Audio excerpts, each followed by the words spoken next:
오늘 우리에게 주신 하나님의 말씀은 이사야 59장 9절부터 56장 9절부터 57장 13절까지의 말씀입니다. 이사야 56장 9절부터 57장 13절까지의 말씀입니다. 찾으신 줄 알고 합독하며 나가도록 하겠습니다. 시작. 들의 모든 짐승들아, 숲 가운데 모든 짐승들아 와서 먹으라. 이스라엘의 파수꾼들은 맹인이요 다 무지하며 벙어리 개들이라. 짖지 못하며 다 꿈꾸는 자들이요 잠자기를 좋아하는 자들이니 이 개들은 탐욕이 심하여 족한 줄을 알지 못하는 자들이요 그들은 몰직한 목자들이라. 다 제 길로 돌아가며 사람마다 자기 이익만 추구하며 오라 내가 포도주를 가져오리라. 우리가 독주를 잔뜩 마시자. 내일도 오늘같이 크게 넘치리라 하느니라.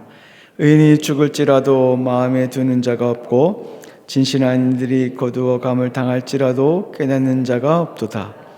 의인들은 악한 자들 앞에서 불리어 가는도다. 그들의 평안에 들어갔나니 바른 길로 가는 자들은 그들의 침상에서 편히 쉬리라. 무당의 자식 간음자와 음녀의 자식들아 너희는 가까이 오라. 너희가 누구를 희롱하느냐 누구를 향하여 입을 크게 벌리며 혀를 내미느냐. 너희는 폐역의 자식 거짓의 후손이 아니냐. 너희가 상수리 나무 사이 모든 푸른 나무 아래에서 음욕을 피우며 골짜기 가운데 바우틈에서 자녀를 도살하는도다. 골짜기 가운데 미끄러운 돌들 중에 그것들이 내 집 뽑아 얻은 것이라. 또한 내가 전제와 예물을 그것들에게 드리니 내가 어찌 위로를 받겠느냐. 내가 높고 높은 산에서 내 침상을 베풀었고 내가 또 거기서 올라가서 제사를 드렸으며 내가 또 내 기념표를 문과 문설주 뒤에 두었으며 내가 나를 떠나 벗고 올라가서 내 침상을 넓히고 그들과 언약하며 또 내가 그들의 침상을 사랑하여 그 벌거벗은 것을 보았으며 내 기름 가지고 몰렉에게 나아가되 향품을 더하였으며 내가 또 사신을 먼 곳에서 보내고 소래까지 내려가게 하였으며 내가 길에 멀어서 피곤할지라도 흩어다 말하지 아니함은 내 힘이 살아났으므로 쇠약하지 아니함이라. 내가 누구를 두려워하며 누구로 말미암아 놀랍기에 거짓을 말하며 내 생각하지 아니하며 이를 마음에 두지 아니하느냐. 내가 나를 경외하지 아니함은 내가 오랫동안 잠잠했기 때문이 아니냐. 내 공의를 내게 보이라. 내가 한 일이 내가 무익하리라. 내가 부르실 때에 내가 모든 우상들에게 너를 구원하게 하라. 그것들은 다 바람에 날려가겠고 기운에 불려갈 것이로되 나를 의지하는 자는 땅을 차지하겠고 나의 거룩한 산을 기업으로 얻으리라. 아멘. 우선 광고를 먼저 하도록 하겠습니다. 내일부터 창원이 4단계로 격상이 됩니다. 그렇기 때문에 예배가 새벽 예배가 내일부터 시작을 해가지고 광복절 다음 날인 16일까지 새벽 예배가 없습니다. 우리 착오 없으시길 바랍니다. 오늘 본문에는 세 가지의 고발이 나오고 이에 따른 하나님의 심판이 선언이 됩니다. 우선 9절부터 12절에는 누구를 고발을 하고 있냐면 부패한 지도자들을 고발을 하고 있어요. 부패한 지도자들에 대해서 10절에 보면은 뭐라고 이야기를 하고 있냐면 파수꾼의 비유를 하고 있는데 파수꾼은 어떤 일을 하는 사람들입니까? 성을 보호하기 위해서 최전방에서 보초를 서는 사람들이 파수꾼이죠. 이들이 해야 할 일은 딱 한 가지입니다. 깨어있는 것입니다. 왜 깨어있어야 되냐면은 적들이 언제 어느 시에 침범할지 모르기 때문에 깨어있는 것이 파수꾼들이 해야 할 일이죠. 그럼에도 불구하고 지금 이스라엘의 영적 지도자들이 깨어있지 못하고 자기 직분을 망각하고 영적으로 깨어있지 못한 것을 지금 고발을 하고 있습니다. 따라서 하나님은 이들을 뭐라고 평가를 하고 있냐면은 계속해서 맹인이다, 무지하다, 벙어리다, 개다. 개는 개인데 짖지 못하는 개다. 개 역시도 도둑을 이렇게 지키는 거죠. 지키는 일을 해야 되는데 짖지를 못하기 때문에 그 역할을 못하는 것입니다. 그리고 계속해서 꿈꾸는 자다. 꿈을 꾸는 자는 어떤 사람을 의미하냐면은 잠자는 것을 즐거워하면서 빈둥빈둥 대는 사람들을 의미를 합니다. 그 여름날에 한낮에 태양볕에 그늘 가운데 개가 배를 쭉 깔고 코를 벌렁벌렁거리면서 누워있는 모습을 지금 연상을 할 수가 있습니다. 지금 지도자들의 모습이 이런 모습이라는 것입니다. 계속 고발을 해요. 뭐라고 고발을 하냐면 11절 말씀해 보니까 탐욕이 심하다. 족한 줄을 모른다. 빼앗아 채워도 끝이 없다라고 말씀을 하고 있습니다. 자기 배만 채우기에 급급한 지금 지도자들을 향해서 이야기를 하고 있어요. 자기 배를 채우기에 급급하기 때문에 백성들의 안위와 백성들을 돌보는 일에는 관심이 없습니다. 그리고 또 12절 말씀에 보니까 술을 즐기는 자다라고 이야기를 하고 있어요. 이스라엘의 리더들은 하나님의 음성을 듣는 최전방에 서는 사람들이죠. 이들은 영적으로 늘 깨어 있어야 됩니다. 다른 사람은 몰라도 이들은 꼭 깨어 있어야 됩니다. 왜입니까? 리더들이 깨어 있어야 하나님께서 맡겨주신 백성들을 하나님의 길로 인도할 수 있기 때문에 그렇습니다. 이들이 깨어 있지 못하면 이들의 지도를 받고 있는 공동체가 갈 바를 알지 못할 뿐만 아니라 죄의 길로 가고 더 하나님과 멀어지는 길로 가기 때문에 그렇습니다. 그래서 최소한 공동체 가운데 누구는 깨어 있어야 되냐면 영적 지도자는 깨어 있어야 되는데 지금 영적 지도자들이 자기 직분을 망각하고 깨어 있지 못하는 것을 볼 수가 있어요. 계속해서 57장 1절부터 2절은 또 한 사람을 고발을 하는데 누구를 고백하냐면 의인의 죽음에 침묵하고 있는 이스라엘 사회를 고발을 하고 있어요.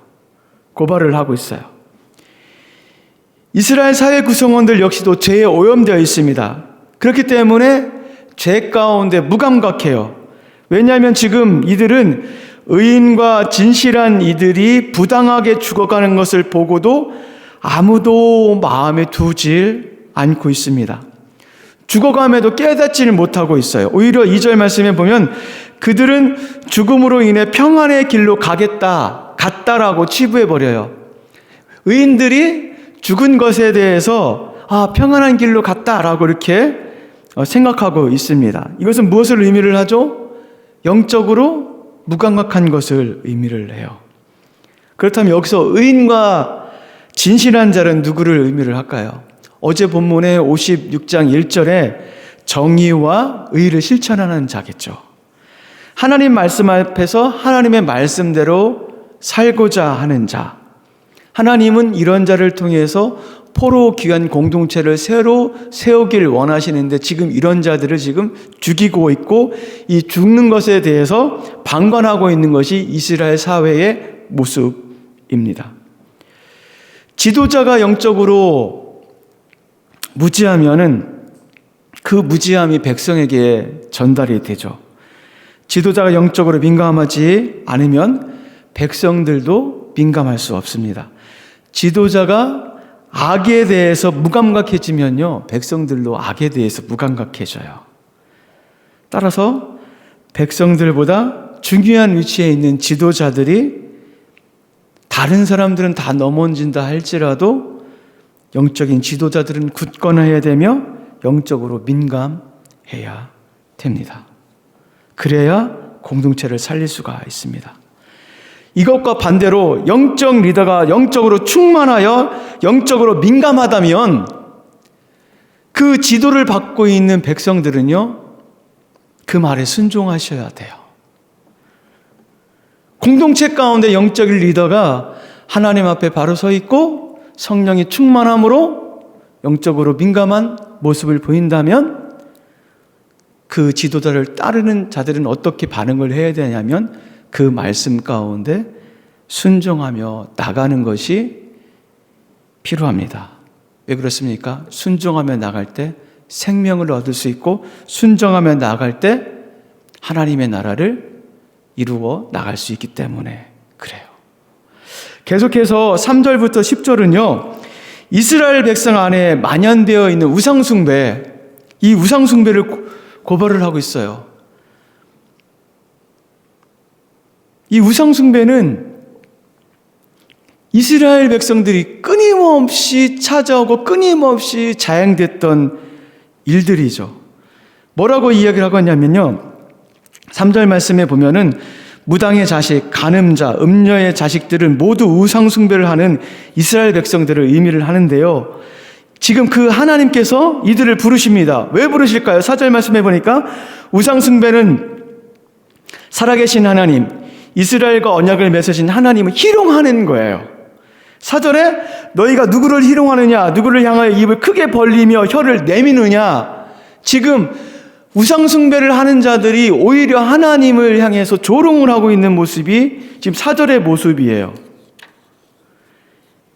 이들 우상숭배자들의 형태를 보십시오. 어떤 형태가 나타나고 있습니까? 5절 말씀해 보니까 상수리 나무 아래에서 음욕을 품어요.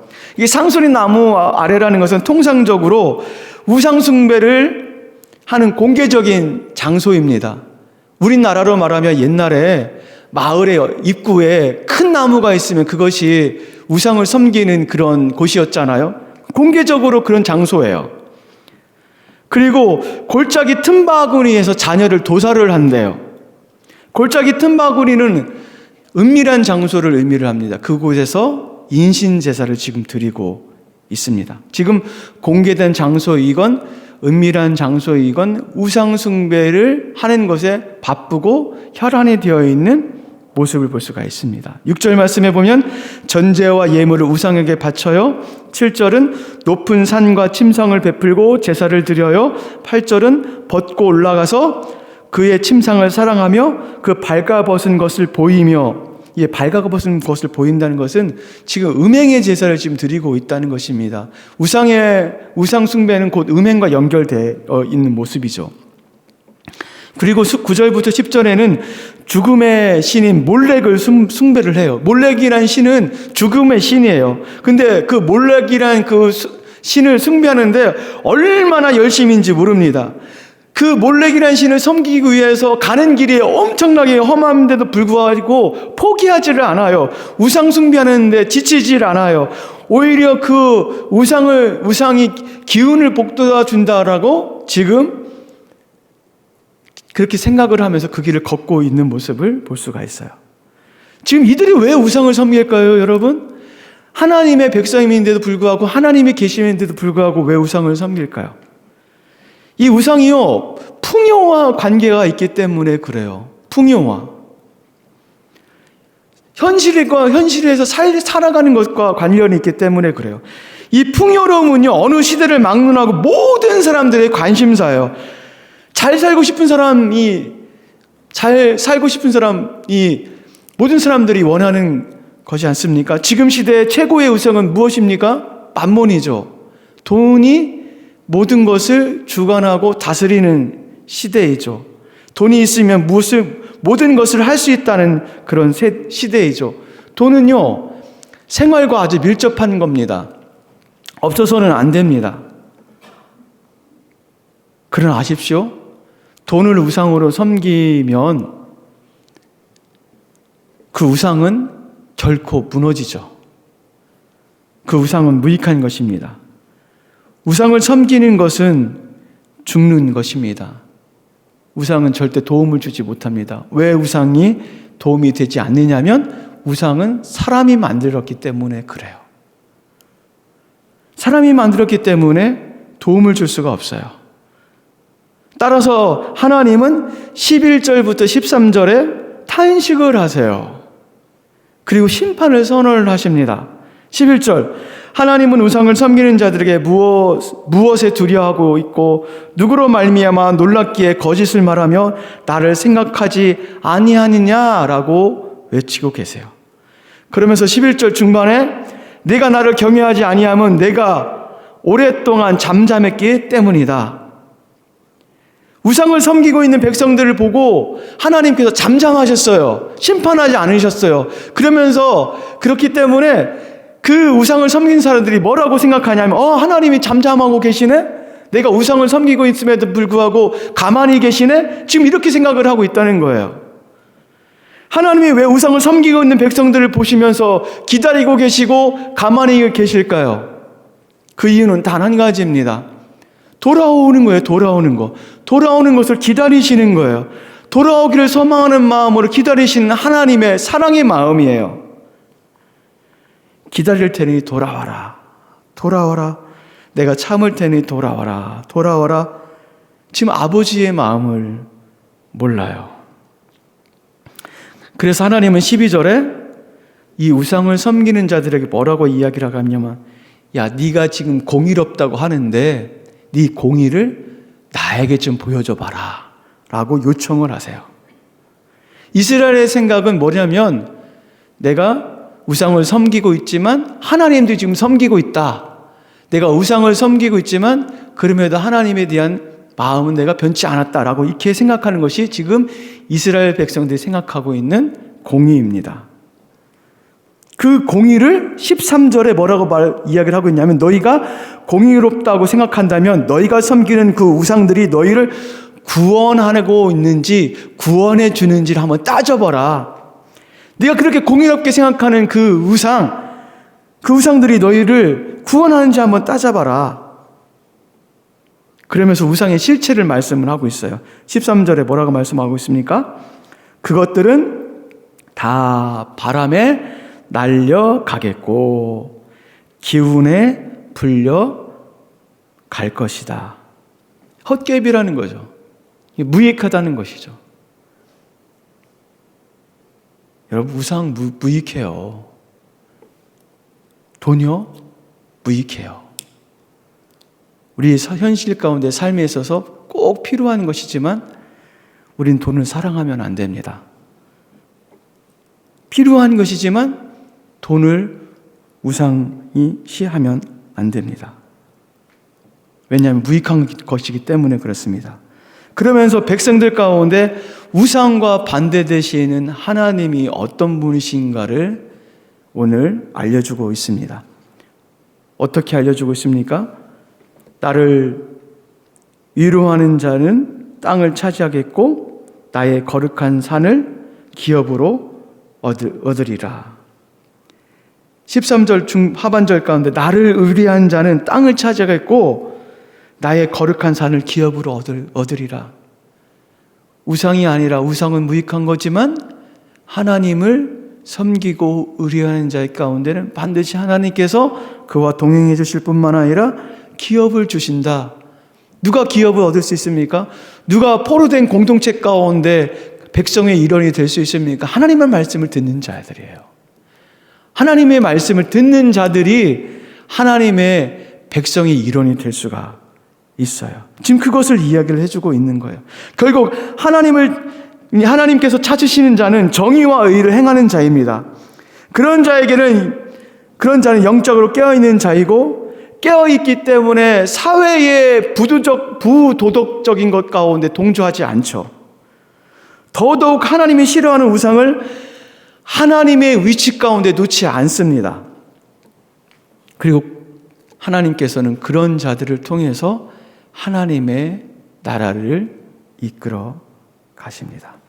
오늘 말씀을 통해서 하나님은 어떤 분이십니까? 하나님은요, 지도자들이 영적으로 깨어있기를 원하십니다. 깨어 백성을 하나님 앞으로 잘 인도하기를 원하십니다. 어떻게 영적으로 깨어있을 수 있을까요?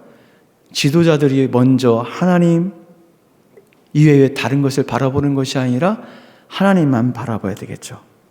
회복의 주체가 하나님이시고 모든 것을 주관하시는 분이 하나님이라는 사실을 잊지 않고 서는 것이 영적 지도자들의 모습입니다. 그렇다면 내게 주는 교훈은 무엇입니까? 우리 마음 가운데 혹시 하나님 자리 가운데, 하나님의 위치 가운데 차지하고 있는 우상은 없는지 살펴보았으면 좋겠습니다. 더 의지하고 더 붙들고 있는 우상들. 하나님이 없어도 되지만 이것이 없으면 안 된다고 생각하는 것. 그것이 무엇인지 한번 살펴보았으면 좋겠어요. 하나님보다 더 목숨처럼 여기는 것, 그것이 무엇인지 살펴보았으면 좋겠습니다. 하나님은 말씀하십니다. 헛개비다, 무익하다. 버리지 못하면 주님을 얻지 못합니다. 버리지 못하면 주님을 마음에 품을 수가 없습니다. 그러기에 버릴 수 있게 해달라고 기도하시는 오늘 이 시간이 되었으면 좋겠습니다.